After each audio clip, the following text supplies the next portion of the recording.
आज जितने भी टेलीविजन पर प्रवक्ता हैं ये सब के सब गूंगे हो गए हैं। वो जो चिल्लाता था ए करके, जो 1 मिनट अंजना जी, 1 मिनट अंजना जी, कहाँ है आज वो?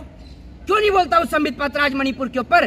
क्यों नहीं जाते देश के प्रधानमंत्री मणिपुर? स्मृति ईरानी कहती है राहुल गांधी मणिपुर जाकर दंगा भड़का दिए। राहुल गांधी मणिपुर जाके दंगा भड़का दिए। आपकी सरकार है, आपका मुख्यमंत्री है, आपसे वहाँ जाया नहीं जाता है? तो मन इस देश में टिकता ही कहाँ है? आपका मन अगर इस देश में टिके तो ये देश तरक्की भी करे। आपका मन तो 24 घंटे विदेश में लगा रहता है। कभी आप विदेश में जाकर विदेशी महिलाओं से हाथ मिलाते हैं तो हाथ ही नहीं छोड़ते, फोटो भी वायरल हो जाती है वहां से। कभी आप विदेश में जाते हैं तो विदेश में जाके 2-2 टेलीप्रॉम्प्टर लगे होने के बाद आपसे ठीक से बोला नहीं जाता।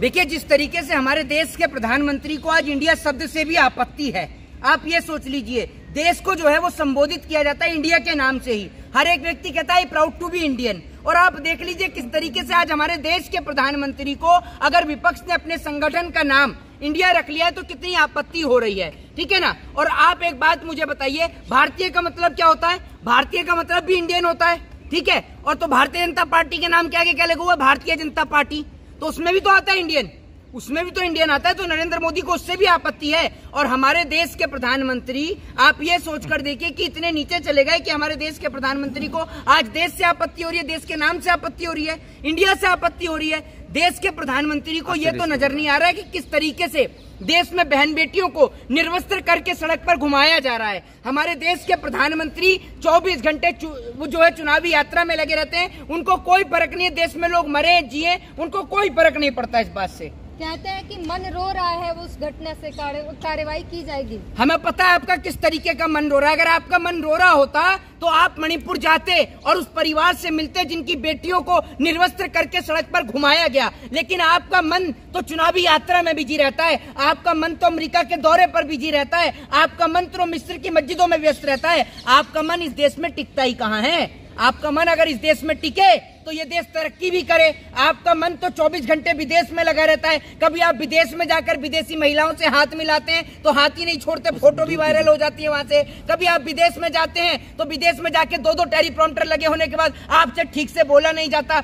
आप अब शिक्षा नीति पर चर्चा कर रहे हैं। आप खुद अपना बताएं, आपकी डिग्री के ऊपर खुद बहुत सारी जो है वो संदिग्धता बनी हुई है और आप जो है शिक्षा के ऊपर चर्चा कर रहे हैं। जब आप स्कूल में जाते हैं तो नकली स्कूल का निर्माण करवाते हैं। आप जैसा प्रधानमंत्री, झूठा प्रधानमंत्री आज से पहले कभी इस देश ने नहीं देखा। पहली बार इतना झूठा प्रधानमंत्री, ढोंगी प्रधानमंत्री ये देश देख रहा है। मोदी जी खुद को स्मृति ईरानी कहती है राहुल गांधी मणिपुर जाकर दंगा भड़का दिए। राहुल गांधी मणिपुर जाके दंगा भड़का दिए। आपकी सरकार है, आपका मुख्यमंत्री है, आपसे वहाँ जाया नहीं जाता है? आपके पाँव में कोई मेहंदी लगा गया है कि मेहंदी जो है हमारे प्रधानमंत्री की मेहंदी अमेरिका जाने में सूख जाती है, मिस्र की मस्जिद में जाने में सूख जाती है, मध्य प्रदेश में चुनावी यात्रा करने पर सूख जाती है, लेकिन मणिपुर का नाम आता है तो पाँव में फिर से मेहंदी लग जाती है। ये आप समझ लीजिए। आज जितने भी टेलीविजन पर प्रवक्ता हैं ये सब के सब गूंगे हो गए हैं। वो जो चिल्लाता था ए करके, जो 1 मिनट अंजना जी, 1 मिनट अंजना जी, कहाँ है आज वो? क्यों नहीं बोलता उस संबित पात्रा आज मणिपुर के ऊपर? क्यों नहीं जाते देश के प्रधानमंत्री मणिपुर? मणिपुर भारत देश का हिस्सा नहीं है क्या? है या नहीं? मैं आपसे पूछ रहा हूं, है या नहीं? है ना? तो देश के प्रधानमंत्री क्यों नहीं जा रहे हैं वहां पर? अगर विपक्ष वहां पर जा रहा है तो अनुराग ठाकुर खड़े होकर भाषण तो दे रहे हैं। अनुराग ठाकुर से ये नहीं कहा जा रहा कि उनकी पार्टी के नेता क्यों नहीं जाते। जिसकी पार्टी की सरकार है, 300 से ज्यादा जो सांसद लेके बैठे हुए हैं वो तो जाते नहीं है, हैं? अभी विपक्ष जो है राजनीति रोटियां सेकने जा रही है मणिपुर। अरे तो आप भी कोई सा पराठा सेकने के लिए चले जाओ मणिपुर में। आप भी कुछ पराठा, तंदूरी रोटी कुछ तो सेक लो जाकर। आप नहीं सेकोगे, आपने तो दंगा ही भड़काया है। आपका तो काम ही है देश के अंदर देश को जलवाने का। आपके ना तो प्रधानमंत्री जाते, ना आपकी पार्टी का कोई नेता, ना आपकी कोई मंत्री, ना कोई सांसद, कोई जाने को तैयार नहीं है मणिपुर के ऊपर। क्यों नहीं जाता कोई मणिपुर, बताइए। मणिपुर पर तो प्रधानमंत्री जी खेद व्यक्त किए ना, तकलीफ तो उन्होंने बताया कि बहुत तकलीफ हुई है इससे। अरे भैया, तकलीफ का तो मैंने आपको जवाब दिया ना। अगर तकलीफ होती तो जाकर मणिपुर के लोगों से मिलते ना। क्यों नहीं मिलते मणिपुर के लोगों से? देश के प्रधानमंत्री को यह दिख जाता है कि पाकिस्तान का हिंदू परेशान है। देश के प्रधानमंत्री को यह दिख जाता है कि वहाँ अमेरिका का हिंदू परेशान है। देश के प्रधानमंत्री को यह नहीं दिख रहा कि भारत देश का हिंदू कैसे परेशान है। भारत देश के हिंदुओं की बेटियों को निर्वस्त्र करके सड़कों पर घुमाया जा रहा है, ये नहीं नजर आता देश के प्रधानमंत्री को। पूरा देश देख रहा है आज मणिपुर को, सिवाय देश के प्रधानमंत्री को छोड़कर। रोज इस दिल्ली के जंतर मंतर पर धरने प्रदर्शन होते हैं, लेकिन मजाल है देश के प्रधानमंत्री पे, देश की सरकार के कान पर जूं भी रेंग जाए। देश के प्रधानमंत्री देश की बहन बेटियों के नाम पर गूंगे और चुप हो जाते हैं। जब बात देश की रेसलर बेटियों की थी तब देश के प्रधानमंत्री के मुंह से आवाज नहीं निकली, जब बात देश के किसान की थी तब इनके मुंह से आवाज नहीं निकली, हाथरस के जब में एक बेटी के साथ घटना हुई तब इनके मुंह से आवाज नहीं निकली, कुलदीप सिंह सेंगर के नाम पर आवाज नहीं निकली, राम रहीम के नाम पर आवाज नहीं निकली, आशा राम के नाम पर आवाज नहीं निकली, और अब मणिपुर के नाम पर भी आवाज नहीं निकल रही। स्मृति ईरानी कह रही है कि आप लोग छत्तीसगढ़ राजस्थान के बारे में बात नहीं करते, मणिपुर के पीछे पड़े हैं। जरा ये बताइए मुझे, आप ये बताइए ना, अगर वो मणिपुर गए हैं तो आप भी तो जाइए छत्तीसगढ़, आप भी जाइए राजस्थान, आप भी जाइए पश्चिम बंगाल, क्यों नहीं जाती? जाइए ना। मुझे बताइए छत्तीसगढ़ में, राजस्थान में, मैं किसी सरकार का पक्ष नहीं ले रहा हूँ, आपसे पूछना चाहता हूँ किस जगह पर देश की बेटियों को निर्वस्त्र किया गया? बताइए ना आप मुझे, बताइए। और स्मृति ईरानी क्यों नहीं जाती? स्मृति ईरानी को जो महिला बाल विकास मंत्री बनाया है वो इसी के लिए तो बनाया है। जब आपको पता है कि छत्तीसगढ़ में घटना हो रही है, क्यों नहीं जाती? कितने परिवार से मिलने के लिए गई स्मृति ईरानी? जरा बताएं, डाटा दें इस बात का। जिस तरीके से स्मृति ईरानी झूठ बोलती हैं, इनके ऊपर मुकदमे दर्ज होने चाहिए। जैसे इन्होंने बोला कि इन्होंने प्रियंका गांधी को नमाज पढ़ते हुए देखा, जैसे प्रियंका गांधी की पर्सनल पीएसओ लगी है ये, इनको पता है कि प्रियंका गांधी इनको बता के जाती है कब वो नमाज पढ़ने जाती है, कब वो मंदिर में जाती है, इनको बता कर जाती हैं। इनको ये नहीं दिख रहा कि मणिपुर में बेटियों को निर्वस्त्र किया जा रहा है। प्रियंका गांधी ने नजर आती है और अपनी बेटी नजर आती है, बस देश की बेटियां नजर ही नहीं आती हैं। प्रधानमंत्री का काम नहीं दिखता, आप लोग उनके हाथ धो के पीछे पड़े हैं, बदनाम करने की कोशिश कर रहे हैं। प्रधानमंत्री का कौन सा काम है, जरा आप आज ही दिखा दो मुझे। देश को मजबूत करना चल रहा है। कौन सा देश मजबूत हो गया मैडम, आप जरा ये बता दीजिए। ये नहीं, एक मिनट, बाहर आप खुद कितनी कंट्री घूम कर आई हैं? बताइए ना आप मुझे, कितनी कंट्री घूमी है आपने? बताइए, आप क्यों नहीं बोलती? आप बाहर जाकर देखिए, बाहर जाकर देखिए। आपने जाकर देखा है बाहर?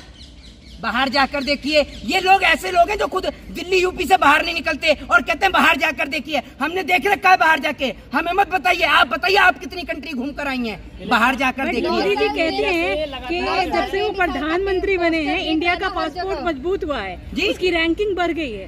मोदी जी कहते हैं कि पासपोर्ट की रैंकिंग बढ़ गई है, जबकि ऐसी कोई रैंकिंग होती नहीं है, लेकिन उन्होंने कहा कि इंडियन पासपोर्ट की वैल्यू बढ़ गई है। जरा आप मुझे ये बताइए कि पासपोर्ट की कोई वैल्यू होती है क्या? पासपोर्ट की कहीं पे कोई वैल्यूएशन होती है? आप मुझे बताइए ना, इस सवाल का मुझे आप जवाब दीजिए। देश के प्रधानमंत्री, मुझे पता है कि मोदी जी बोलने के ऊपर कोई टैक्स नहीं है, और खासकर झूठ बोलने पे। तो उसका मतलब ये नहीं है कि आप जितना मर्जी झूठ बोलते रहें। आपके मन में जितना झूठ आता है आप उतना झूठ बोलते रहते हैं। सुबह से शाम आपका काम ही है झूठ बोलने का। बताइए ना, आप ऑफिशियली डाटा दीजिए। और इस सरकार इस बात का डाटा क्यों नहीं देती है कि देश में प्रतिदिन कितने लोग भूख से मर रहे हैं, प्रतिदिन कितने लोग खाली पेट सोते हैं, कितना किसान आत्महत्या कर रहा है? सरकार डेटा दे इस बात का, क्यों नहीं करती है सामूहिक सरकार? उन्होंने ड्रोन रखे हुए हैं, ड्रोन के जरिए उन्हें पता चल जाता है कहाँ क्या घटना हो रही है। तो ऐसे में ये बड़ा सवाल है कि मणिपुर की घटना या ये जो कंस्ट्रक्शन हुआ संसद भवन का, वहाँ पानी की लीकेज हुई, आखिर ये कैसे हुई? नहीं, वो मैं आपको बताता रहा हूँ। एक ने ड्रोन रख रखे हैं, एक पर्ची निकाल रहा है, उसकी पर्ची कामयाब नहीं है, इनका ड्रोन कामयाब नहीं है। जब ड्रोन से इतना ही दिख रहा था तो मणिपुर नजर नहीं आया। ड्रोन इनका अमेरिका में काम नहीं कर रहा। जब एयरपोर्ट पर उतरकर आकर पूछते हैं जेपी नड्डा से कि भारत देश में क्या चल रहा है, हमारे देश के प्रधानमंत्री विदेश में जाके इतने मशगूल हो जाते हैं कि भूल जाते हैं कि वो भारत देश के प्रधानमंत्री हैं। तभी तो भारत देश में आकर उनको पूछना पड़ता है कि भारत देश में क्या चल रहा है। देश के प्रधानमंत्री को ये नहीं पता कि भारत देश में क्या चल रहा है। ये सोच कर देखिए आप। पीएम मोदी कहते हैं कि थर्ड टर्म में जो है ना, भारत की इकोनॉमी जो थर्ड रैंकिंग पे आ जाएगा। कैसे आ जाएगी? लोग बेरोजगार हो रहे हैं, 80 करोड़ राशन पर जनता जीवित है। आप कह रहे हैं कि थर्ड रैंकिंग पर आ जाएगी? बतौले मारने से आ जाएगी? हैं? बिना बात की मुंह से बड़बड़ाने से आ जाएगी? कैसे आएगी? गारंटी दे रहे हैं, गारंटी दे रहे हैं इस बात की। आप एक काम करिए, गारंटी बाद में लेते रहिएगा, आप रख लीजिएगा मेरी तरफ से गारंटी। वो जो 15 लाख आए थे ना, उसमें से मेरे को 5 लाख ही दे दीजिए। 10 लाख आपको मैंने गिफ्ट के तौर पर दे दीजिए। दे क्यों नहीं देती आप मेरे 5 लाख? दीजिए ना। आप लेती है अगर मोदी जी की गारंटी तो दीजिए मुझे। कहाँ है वो 100 स्मार्ट सिटी? 100 स्मार्ट सिटी कहाँ है? कहाँ है बुलेट ट्रेन? बुलेट ट्रेन से आती हैं आप इंटरव्यू लेने?